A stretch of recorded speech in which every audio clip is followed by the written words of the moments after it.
Hello, good evening. So, nakapanihapon na ba ang tanan? Sa mapay pagpahuman na mo panihapon.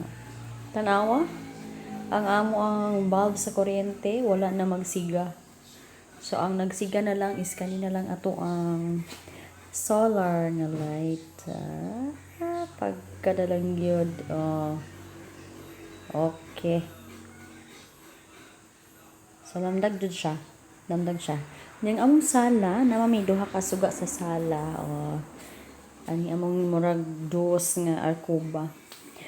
Kinungdo mo tong karaan nga dos nga coin nga ni porma. Unsa ba ni nga shape, unsa ba ni nga kuan pila ni ka sides.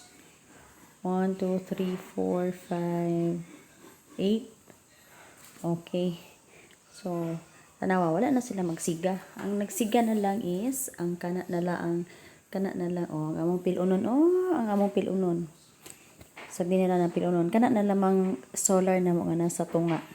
So how much more kung maadan og kani amo jud ni pasiga ko ani kuryente ni. Pero to na siyang pagngon kay puslan man. Ulang ta gihapon. Kagubot among balay. Ngani ning bay nga way tao. So nagplano og tawag ana magpa renovate, magpa-repaint sa balay. For what? Okay. For what? Nga sige way tao. Kada adlaw way tao. Nya kung naa man gani pod me, like Saturday or Sunday, adto pa jud makahuna-huna pa jud adto sa payag. So useless. So di na lang ta mo gasto. Sakto na ni. Di na lang ta mo gasto panindot sa balay kay wala may tao. Nya dili ko siya makita. It's a dead investment. So okay na ni, di na lang ta matuan sa mora to. Di na lang ta matuan sa okay na ni siya. So mo na niya mo suga din sa kwarto, na isa ka kwarto, kuryente na siya. Manong gasiga ni ding wa may tao po diri. Kaning kwarto nga usa. Ang pagngon. Walay tao. Ang naaray tao is kanirang usapod ka kwarto. Kay ang among kana. So okay na no, gipamaong na nako ang mga suga sa balay. So solar na lang ang gasiga og agkatong sa kwarto ug napo dito sa kusina. So nagplano na nga mapalit na pugdugang para tanan na gyud pawong na. Okay, tanan na pawong na kuryente nga gamiton. Solar na lang. So okay kayo no? So, gani na lang aron maka tipid-tipid tas energy sa kuryente. Nya, kung ari ka sa gawas, wa pa ni solar sa nani solar sa atong pagnon. Namdag man pud siya sa gawas kay kana na sa iskina na po na siya solar light diha. Anya diri na po ang atong garden. Pero kung wala gid diri, ngit-ngit jud.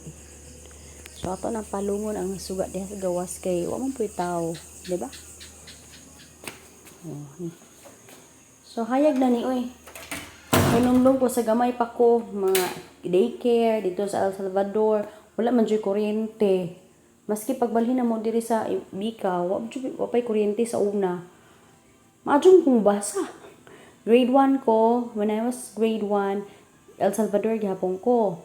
Magbaklay ko from Bicao Elementary School to El Salvador.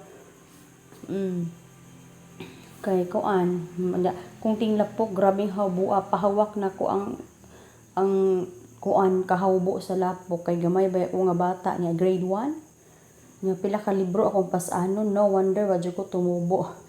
Pila ka libro kay ang libro sa una kay pada. So mo na to. Ang solar ay nakaingon so daghan ako story. So tanawa. Pero hanap kay po ni akong cellphone kay ngani ning baratohong cellphone di kayo klaro ang iyang captures. Sa mo na to. So okay na ni kayo mo na to nga grade 1 ko sa una, grade 2 wala pay kuryente. Nya pag grade 3 na ko diri sa Bicao. So medyo okay na kay patag ng agianan. Maski dili simentado, rough road siya, pero at least patag. O di na ko magkahawbo-hawbo. So wali kuryente.